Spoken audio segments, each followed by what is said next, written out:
दोस्तों, आज हम आपको सुनाने जा रहे हैं एक अद्भुत कथा, शिव और अर्जुन का दिव्य मिलन। यह प्रसंग महाभारत से लिया गया है, जिसे सुनकर हर कोई श्रद्धा और प्रेरणा से भर उठता है। पांडवों के वनवास के समय द्रौपदी के अपमान का प्रतिशोध लेने के लिए अर्जुन ने ठान लिया कि वे ऐसी दिव्य शक्ति प्राप्त करेंगे जिससे युद्ध में कौरवों को पराजित किया जा सके। इसी उद्देश्य से हिमालय की ओर चले गए और कठोर तपस्या में लीन हो गए। अर्जुन दिन रात ध्यान करते रहे, शिव का स्मरण करते रहे।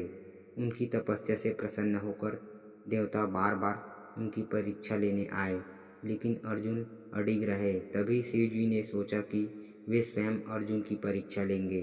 एक दिन अचानक जंगल में एक भयानक मृग प्रकट हुआ। वह मृग कोई साधारण नहीं बल्कि एक दानव था, जो लोगों को आतंकित कर रहा था।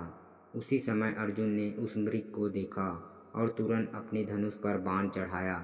उधर शिव जी भी एक शिकारी के वेश में प्रकट हुए और दोनों भी उस मृग पर बाण चलाया।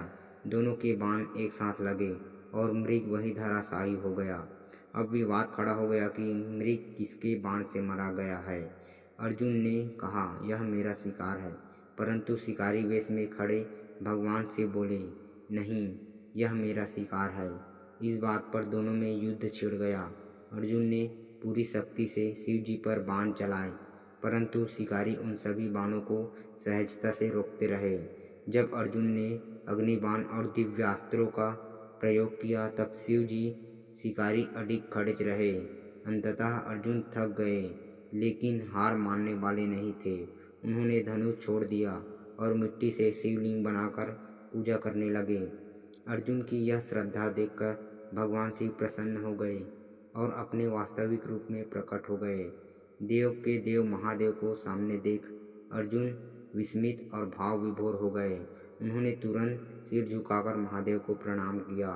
भगवान शिव ने प्रसन्न होकर अर्जुन को पाशुपतास्त्र प्रदान किया, एक ऐसा दिव्य अस्त्र जो अजेय था। शिव बोले, वीर अर्जुन, तुम्हारा धैर्य, भक्ति और पराक्रम अद्वितीय है। इस अस्त्र से तुम धर्म की रक्षा करोगे। इस प्रकार अर्जुन को शिव का आशीर्वाद मिला और यही उनके विजय की आधारशिला बनी। यह कथा हमें सिखाती है कि सच्ची भक्ति, धैर्य और निष्ठा से किए गए प्रयत्न कभी व्यर्थ नहीं जाते। जब इरादे दृढ़ हो तो स्वयं भगवान भी साधक की राह में आकर उसे आशीर्वाद देते हैं।